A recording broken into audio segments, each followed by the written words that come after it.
I wanted to ask this group, Gojo, Charlotte, and Dan, how the news landed with you because it broke over the weekend. We didn't get an opportunity to talk about it as it broke. We were talking about all the other things that were happening on the Pat McAfee show regarding Aaron Rodgers. But after we shut off the microphones last week, it was reported by Andrew Marchand that Pat McAfee and ESPN pay Aaron Rodgers millions of dollars for his weekly appearances. And it also goes on to say that Nick Saban is also compensated. And I learned about this in a group chat, and my initial response to it was, well, that's a bad look. That's a bad look because there's this thing in our industry that, especially if you're a national show, you don't pay for access to guests. It's kind of like a golden rule of the industry that's never spoken because why would it be? And I'm like, that's a bad look. And someone asked me that's not familiar with our industry, that's outside of it, why? And I really struggled to articulate why it's a bad look. And it made me kind of evolve on my position because initially I was like, well, Pat can't be doing that. That sets such a bad precedent. And in talking it through, I didn't have that big of a problem with it, honestly. Now, throughout the history of this show, when we were local, it's not uncommon to see a weekly recurring guest get paid for their time. I think we had a deal worked out with TO that actually helped us in the ways that Aaron Rodgers has helped Pat McAfee's show. You usually see it with a tie-in to a sponsor, and it's usually the David Sampson Show, brought to you by Cadillac Isuzu. Like, so, but on the national level, you don't really see that. And the only place that I actually think it's a bad look for Pat, and I actually thought his reaction to it was oddly defensive, and not like the way that Pat usually gets defensive, which is entertaining and having fun with the audience. He seemed genuinely bothered by this, calling Andrew Marchand a rat. I guess you have that in common with Pat McAfee, that you have names for Andrew Marchand, which this was good reporting. And this does paint the Aaron Rodgers segment in a different light. So this is why I think it's a bad look. Number one, because of how it's presented. The way that it's presented is that Aaron Rodgers is just kind of hanging out, and Pat McAfee has this show that's a really cool vibe that you just want to kind of hang around. And he's this big-time charismatic talent who I personally really enjoy. And it's the place to go if you're an athlete, to be comfortable because the host is charismatic and a former athlete, and he kind of gets you. That kind of changes a little bit when it's known that people are being paid for their time. Also, what is this money going to?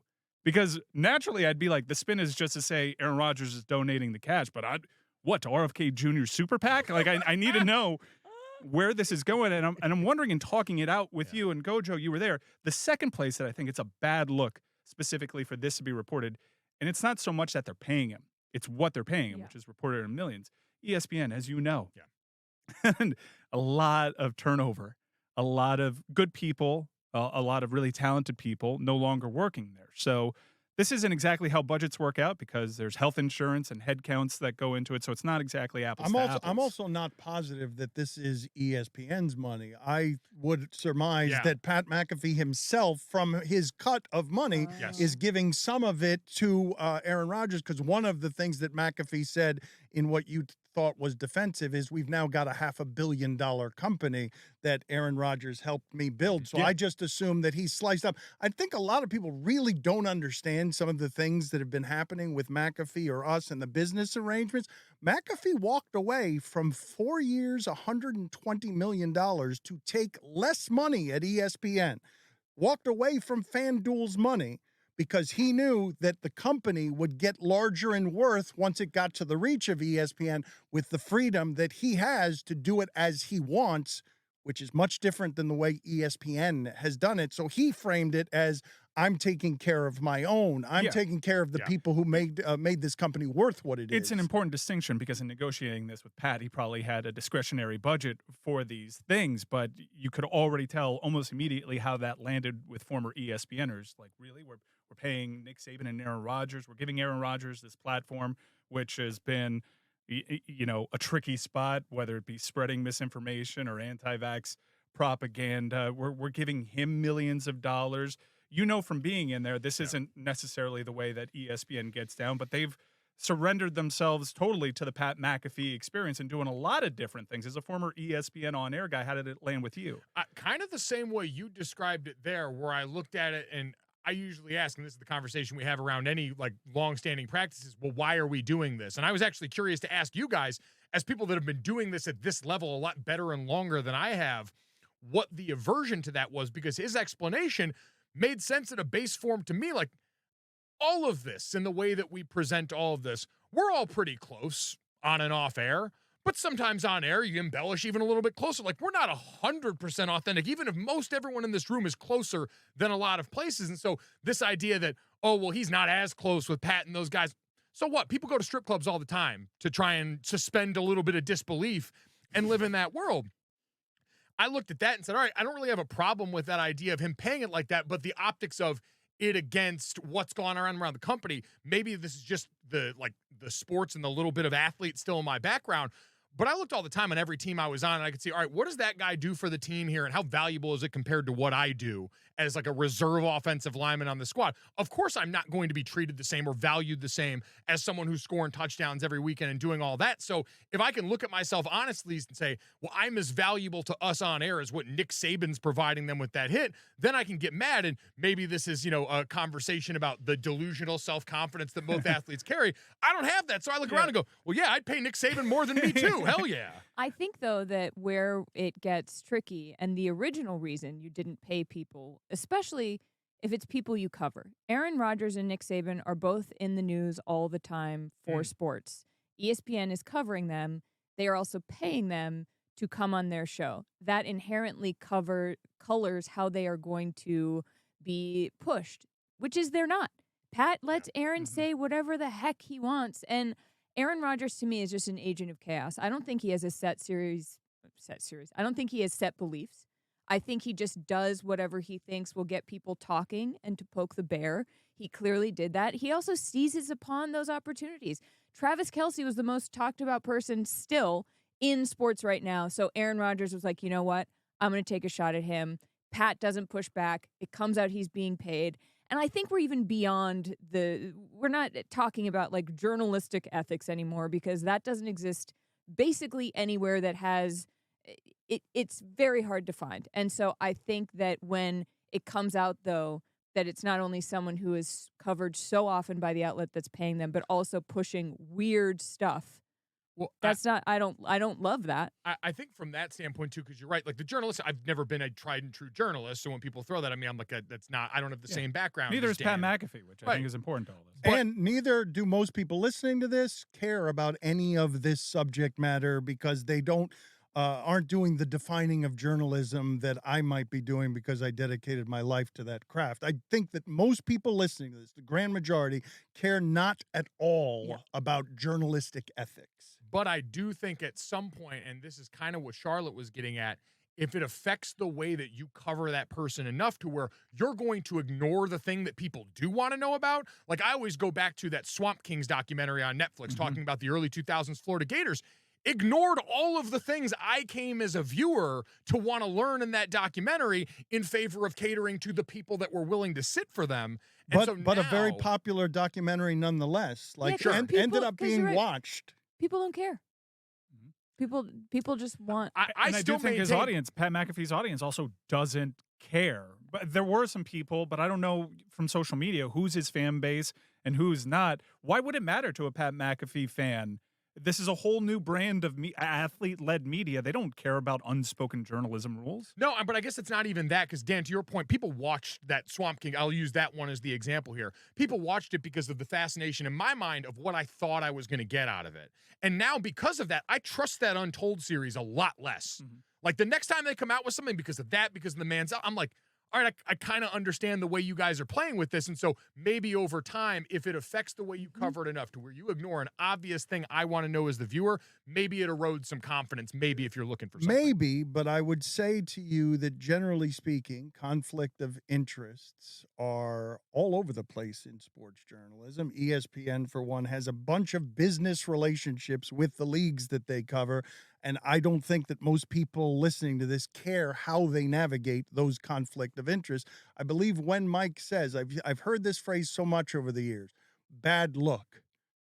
And then people are asked to elaborate on, well, give me what is the infraction? What's the illegality? What has happened here? Well, I'm just not comfortable with how that is because it represents a change from what it is that I'm used to. ESPN has made a decision in paying a handful of people while laying off a whole bunch of other people, $17 million a year, $15 million a year.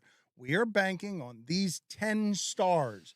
And we are changing the way that we do business, and our business model, which once upon a time decided for reasons that may not matter anymore, that are totally antiquated. They decided to be a journalism company when no one asked them to do that, and it seems like no one cared whether they did that or not.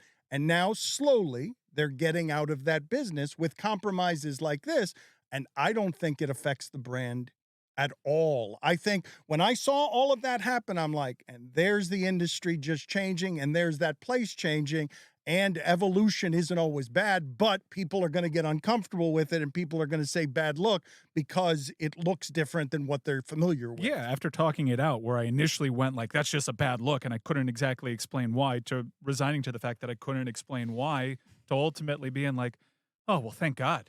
He's not that much cooler than us. Like, he's paying them millions of dollars. That's why Aaron doesn't want to come on. Oh, thank God. That show from Boulder was amazing. They had The Rock out there. Yeah. I'm like, maybe they're paying everybody, and everyone just likes them more because they're getting paid. It's a bad look because people like them more. I was going to say, and Pat kind of hinted at that, though. It's like, oh, yeah, I'm making these people valued for their time that they're giving me. Yeah, he made a bunch of false equivalencies. Yeah, he's like, guess what? Draymond Green gets paid by the volume. I'm like, he's hosting the show, dude. That part wrong. But I guess in terms of the quality, like, they're all hanging out. Like, yeah, they might not be best friends, but, hey, if I'm getting paid, I'm probably going to give a little bit more effort to the situation. That's kind of how jobs work. Fascinating, though, to me, that money would be something here that would contaminate a utopian ideal that I don't believe sports fans care about. They care about, I'm turning on my television, who's there? And whether they're being paid or not. I think we paid Tim Kirkshin, and I think we paid Terrell Owens over the years. And that both had sponsorship tie-ins. And that's it's a weird national local radio dichotomy that there is, because you see it all the time on local. Like Javon Holland has like a car dealership deal with one of the local shows. But on national, there's something that you do not do. Which is funny because then we go to Super Bowl week, and I think we interviewed Emmitt Smith with a literal diamond necklace from Zales that he brought that day. And I'm like, how does this feel all that different? Guys, I think Jada Pinkett's done the unthinkable. She's turned Will Smith into a sympathetic character. I thought after that slap, this dude's going to be a villain / the punchline with a bunch of jokes and everything. And Jada's on, I guess, her book tour. She's putting out a book, so she's been doing like the car wash thing in the media. And with every additional interview, I'm like, I get it now. I feel bad for this guy. I mean, it's just remarkable. Have you guys seen any of this? I've read it and been confused by it and was wondering. I didn't realize that it was a book tour because she has her Red Table series, and I thought if she was trying to bring attention to something I was confused by why is this all coming out now when everybody for the last year has wanted to know the history of what is happening there. I don't know what are the signature items for you on feeling bad for Will Smith, whether it's her saying we haven't been husband and wife for a long time. I was surprised to hear him call me his wife, whether it's saying that Tupac Shakur is actually her soulmate. What are the things specifically that are making you feel bad for him? Well, you named a lot of them. As an aside, the most interesting thing she said was Tupac Shakur had alopecia as well. And I said, wow, hold on. Have you seen those eyebrows and eyelashes? No chance. No chance. He was just balding. That's all. That's what that's called. No, but her depiction of their not really a marriage, it's a marriage of convenience in the most literal sense, that we raise children together and we appear as a united front to the public, but we have not been husband and wife, she said, since 2016. But then it reminded me of what happened in 2016, which was it was revealed that she was dating August Alsina, who is her son, is a singer who's her son's friend.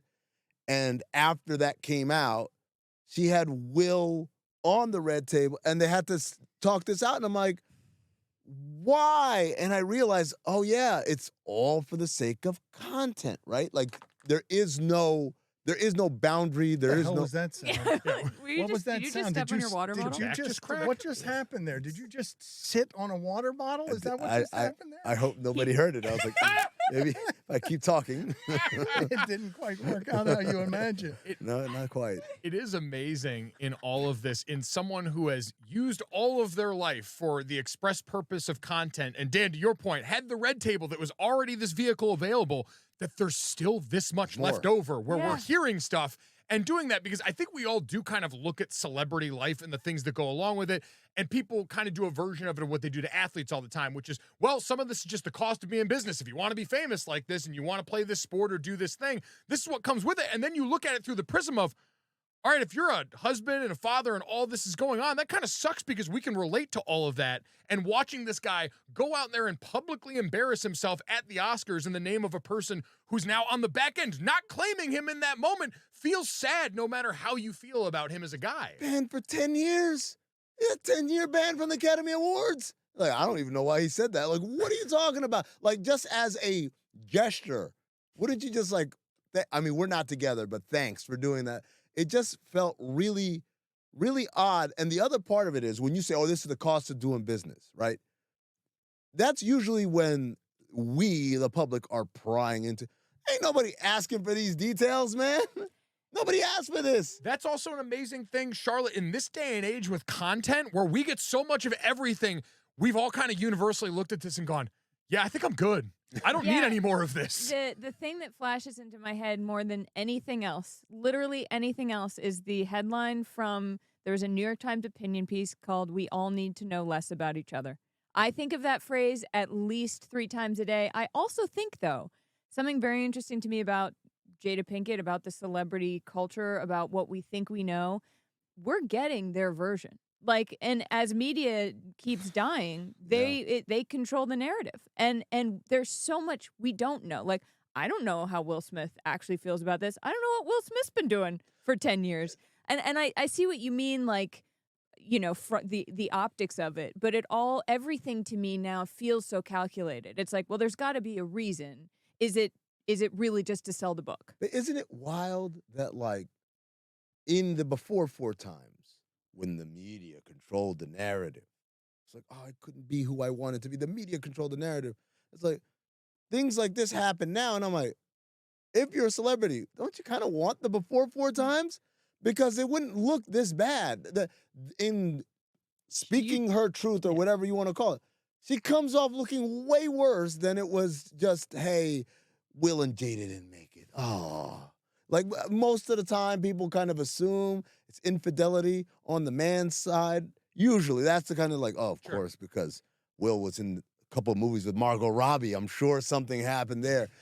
But when this all comes out like this, you're like, oh, no, man, you guys, like you said, like, this is who they really are, and it kind of sucks, and it's like. But that's what they're telling us they are. No, I know, but I'm saying. Which is wilder. Charlotte Wilder. Yeah.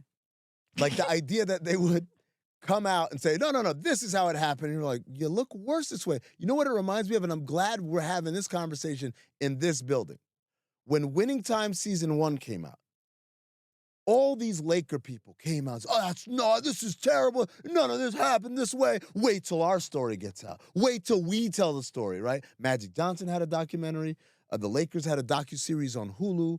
And we just wait. No, this thing, it's completely false, or that's not how any of it happened.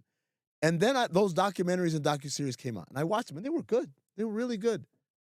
And I said, all these people should have picked up the phone and called Adam and said to Adam McKay, thank you for making me look a lot more sane than I actually was. Magic left Cookie at the altar like 7 times before he actually married her. Like, you are actually worse in real life. Like, imagine saying, hey, man, I heard GoJo ate a mud pie the other day. I'm like, dude, stop spreading these awful rumors about me. It was shit that I ate. Like, what are you doing? Just let them tell the story and let you preserve your dignity. You say you're good with information. This reminds me, you're good on this subject. You don't need any more. But I remember the way we were howling when Tiger Woods, the veneer of whatever he was selling in the Buick commercials came out, and there was howling about how he betrayed us, and we needed some sort of explanation. And then when he's in front of that sad blue screen in Orlando and he's hugging his mother, at that point, we realize, well, why was I asking for this? Why did I demand this from this man? But in this particular case, I would say that people can't get enough of what is happening with the information around this, that anything that Jada Pinkett gives us will be selling her book, no matter how bad it makes him look or her look, because people are starved for the gossip around, show me the privacy in your life. Show me the stuff that I don't get to see. I don't know that people can, even if it makes us uncomfortable, the truth, I don't know that people can get enough of it. We're talking about it now, at least in part, because we can't believe how appalling the truth is. I am so guilty. I'm like, we all need to know less about each other. And then like any little sliver, I am that idiot. I follow E-News on Instagram. Oh, wow. If they say link in bio for this story, No. I click it. More than anything else on Instagram. I don't know what it is. My brain, I found an op-ed I wrote in high school from 2005 about celebrity gossip. Like it is like I can't get enough as I'm also like, but I think I just don't want to know as much about people I actually know in real life. Because then it just makes me like them less. I'm like, tell me very little, tell me everything about the celebs. You were in high school in 2005? Sorry. Good God. Sorry. I remember that about then was when Bill Simmons wrote an article about the formula that Will Smith had to become the biggest movie star in the world, that went right up, I think, until Wild Wild West got screwed up by a giant spider. But the formula, he went into orcs and a variety of different things that made him go from, undisputably, the biggest movie star in the world, an unbelievable acting job in that Ali movie, like a really strong actor, to the last 15 years or 10 years of it doesn't feel that way at all anymore. Like the deterioration has been a substantive one. I don't even know where Will Smith is. I don't know how Will Smith rehabilitates everything that has happened to him and how precipitous a fall it has been from where it is that he was. It is interesting to consider all of this as what the starting point is for that information, because in Will Smith's case, it's like, I always say, like, the most debilitating thing for me ever would have been seeing my dad get his ass whooped in public. Like this person who is the image of everything you want to be and all of this, to see them taken down that way, that would be jarring to you. Will Smith, for a lot of people, was everything they thought a Hollywood A-list actor should be. And now seeing these sad details about his life creep in, it affects the way that we perceive the world with that person's involvement in it. I look at it conversely. Manti Te'o, my former teammate, that documentary came out. The starting point was a lot more sad back then, where you've got people saying these terrible things about him. This goes on, and you feel like then you get one version of it from the media, and where amongst this new group of documentaries, his was probably the most well-received, because all of a sudden you get this much more sympathetic picture of a guy that wasn't afforded the ability to tell that version of events then. And so I think that being perceived that way, because all right, it makes us feel a little bit better about things. Oh, we were bad back then, but it's better now, versus the Will Smith has been a deterioration from the best we saw of this person to now, oh, I'm knowing a bunch of stuff I don't want to know about a guy I really liked. Before the nerds jump in here, he did win an Academy Award for his portrayal as Richard Williams in King Richard. Which people forget, because he also slapped Chris Rock Yes, in that same ceremony. Oh my God, That was the People same forget. year. Yep. People forget. That movie, I think you and I have talked about this before, not that good. Their actual story, so much more interesting than Weird what movie. that movie. That movie felt like Hollywood feeling like it needed to give Will Smith an award for that movie because know what? of where we were in the times. It worked.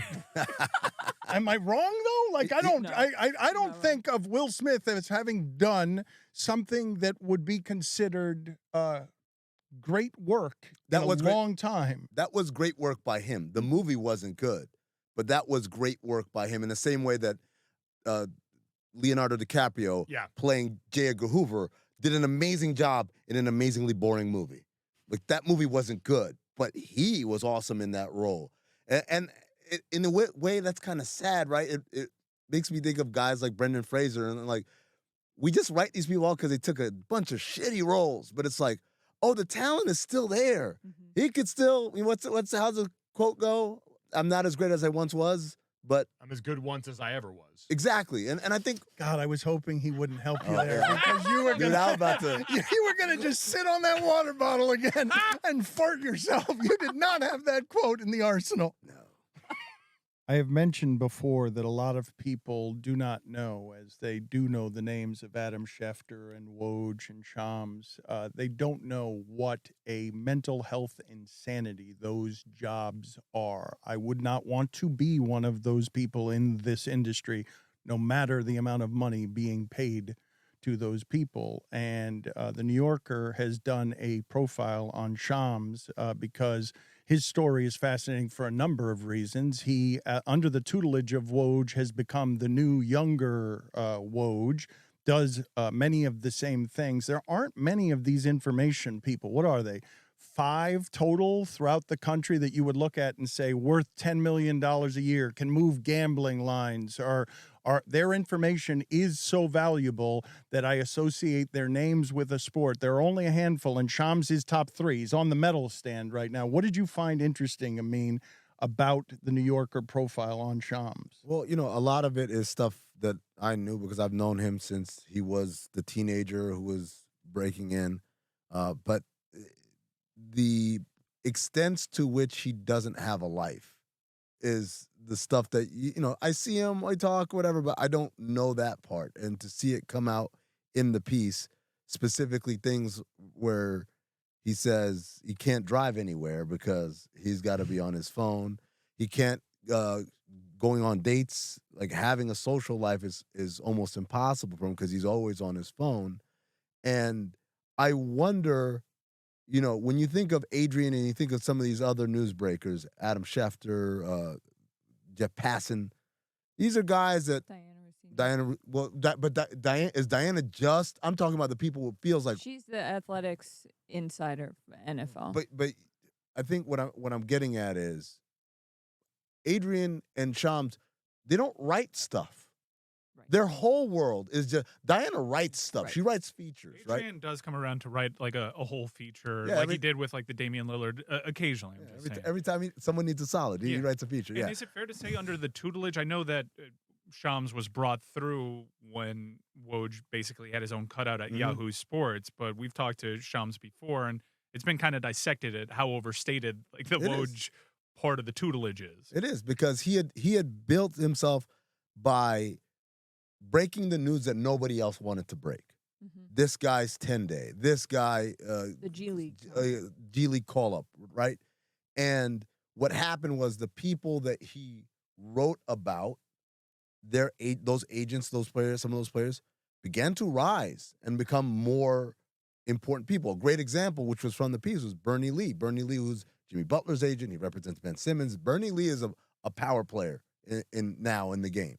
But once upon a time, Bernie was a guy who represented a lot of fringe roster guys like John Lucas III and with Mike James, right, from Amityville. So there's a part of this where it's like, his circles and his connections were kind of weak in the beginning, but as time grew and these people grew, they became stronger. And so he's getting real scoops.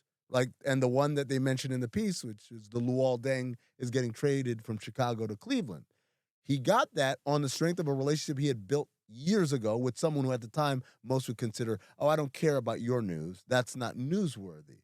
So what Adrian did was get him somewhere where he was getting paid a lot more money because he was doing all this out of pocket in the beginning. And the exposure of having him alongside him in all of the video stuff that they put out. But the tutelage part, I agree with you, Mike, is very overblown. I know you're just... I'm more fascinated by the hustle and how depressing the hustle makes me, how consuming it is, how crazy it is to be competitive in this space. I've told the story before. The 1 year that I had to compete for news in Miami, I was sobbing in the Miami Herald bathroom at midnight, still at work at midnight, because I couldn't stop and I didn't like the path that my life was taking. I was getting hit in the face by basketballs when I was playing basketball because I couldn't stop obsessive compulsively thinking, not just because I'm clumsy and unathletic. I was distracted. I could not stop thinking about I was always falling behind, and it's just it seemed to me a torturous life. So when I see these guys be excellent at it, I actually think to myself, there cannot be happiness there. You can conquer and have success, and it's just an empty hole that you're constantly shoveling into, trying to fill it, but it's always going to be an empty hole. You were feeling that before the advent of the smartphone, where there is no disconnection. You were always on and always available. You could actually go away. It was like from a time when people would go on vacation and they might be dead. Who knows? Like, we'll see if they come back. So what I was getting at is when you talk about these people who are pure newsbreakers, right? Most of them, if not all of them, had a life where what Mike just described. They worked for the local paper and they covered this team and they covered that team and then they got to this place. Shams never had that. His entire existence has been with that thing in his hand. His entire existence has been just newsbreaking, not writing stories, not writing features, not covering a high school team, just newsbreaking over and over again. And so I think most of those other people, if not all of them, married with children. This dude isn't even 30 yet. And so what effect does that have? It's almost like a child actor, right? Like, you didn't have a childhood, Shams, at some stage. I think it's also such a different world from like when we were like I came up through the Boston Globe system. I worked for Boston.com. I did local reporting, got to a point where it was less about the news. Now I'm sitting here talking with you guys. I think that is very different. Synthesizing a bunch of information into one cohesive whole is very different from getting tiny bites of information throughout the day. Sometimes they're huge, but you have to get the tiny ones to get the huge ones. And you have to wish someone a happy birthday so that they tell you the huge news. You can't just sit there and wait for the news to come to you. Shams has to be like remembering people's birthdays, congratulating the new jobs. Like, you have an endless social Rolodex in your head that is not for you. It's not for him. It's for his job. It's not, his dating life, his family. This is all consuming in a way that it leaves no room for anything else. And I wonder if at some point is that its own kind of fulfillment of knowing you're at the top of doing it, and when, if ever, does that not become enough anymore? I think it's an insanity. I think it's an actual clinical type of insanity that you're inviting that much success to get to the top of this perpetually competitive, and that I don't think it arrives at fulfillment. Like, I don't think any of these guys sign the big contract and then stop worrying that they're not going to get beat on that story 3 minutes later. The obsessive compulsive nature of the job and constantly checking the phone is fortified by the stories that you break. So there is a distinct correlation. It's a direct reward. Me being in my phone, totally connected to this device as opposed to everything else, gives me the results that I need to be at the top of the industry. I'll tell you what else I found interesting in there. The quotes from Skipper about why they decided to sign Adrian. And it was basically a dick swinging competition. We wanted to be able to say that, the news breaks with us. And that has been at the core of kind of my whole diatribe of where this sports media thing is going off the rails, which is nobody cares who breaks stories. You watch Undisputed, you watch First Take, you watch All the Smoke. It is what it is. What we're doing is we're all going to the same trouble. Okay, these are the stories of the day, and now our opinions and our stuff is going. So you don't think nobody cares though? Social media makes memes of it. Mike, I'll give you a great example. Who broke the story that Paul George was getting traded to the Clippers? Remember, no one knew, and then all of a sudden we woke up and it's like Paul George got traded to the Clippers. I don't recall. Because it doesn't matter, Mike. It doesn't matter who, right? Because here's the deal. If we lived in a world where a genie said, take away all the newsbreakers, how would you know? The press release. Okay, no press departments either. How would you know that Paul George got traded to the Clippers? The first time you turn on a Clipper game, it's like, Paul George is a Clipper. It's not news. It is not news, right? News is finding out that Bill Belichick and Tom Brady each other, right? And remember, it was a Wickersham who wrote that. That was like, oh my God, I had no idea. They seemed like they were on the same page the whole time. That's news, right? That's reporting. When Ethan Strauss wrote that Nike completely shit the bed with Steph Curry, they had him in the bag and they messed up his name in the presentation and it was unprofessional, all that. And that's what led him going to Under Armour. That was, and I believe still is, The #1 most read article in the history of ESPN.com. More than Deflategate. More than LeBron going back to Cleveland. More than any single big news story you could think of. Tiger Woods crashing his car. #1 was that story. Why? Because it was actual news. It was stuff that if Ethan did not do the journalism, we never would have learned about it. As opposed to so-and-so got traded. Guess what? I would have found out when I turned on the game. Why is there so much social capital tied into it? Because it's the boogeyman that you give life to. It's like Freddy Krueger. Like, if you believe in him, you're scared of him, he exists, right? So hearing or reading Skipper say that, I was like, you breathe life in. Who gives? Who broke it? They're not turning on Yahoo to hear about it. But I do They turn us on, ESPN at the time, the worldwide leader. That's who they turn on to hear about why so-and-so got traded. Well, maybe I'm kind of with you, and you're shaping my opinion a little bit and changing it, but I do remember ESPN's basketball coverage when it was headed up by the likes of Chris Broussard being laughed at. Okay, so first of all, it wasn't the coverage. Chris had some. But the news breaking. Mark Stein. So people have done this math before at the time. Mark Stein outbroke news over Adrian.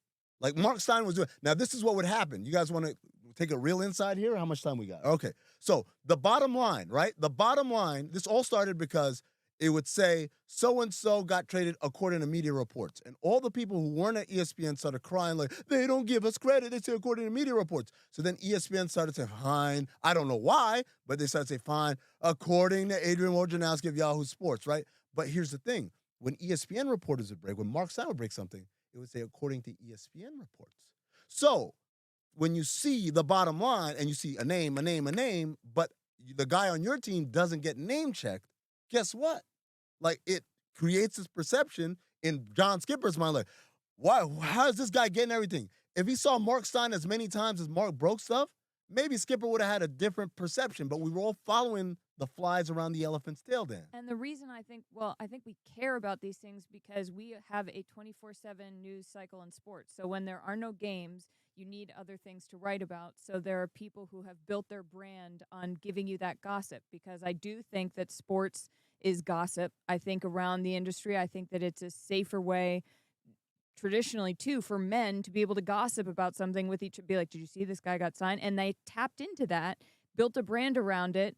And then now there are two at the top of the mountain. But Charlotte, I'm not saying it's good. I'm just saying I think that is how this happens. I agree with you, but do we care who gives us the gossip? If you make it a brand. But why did we allow it to become a brand? That's above my pay grade.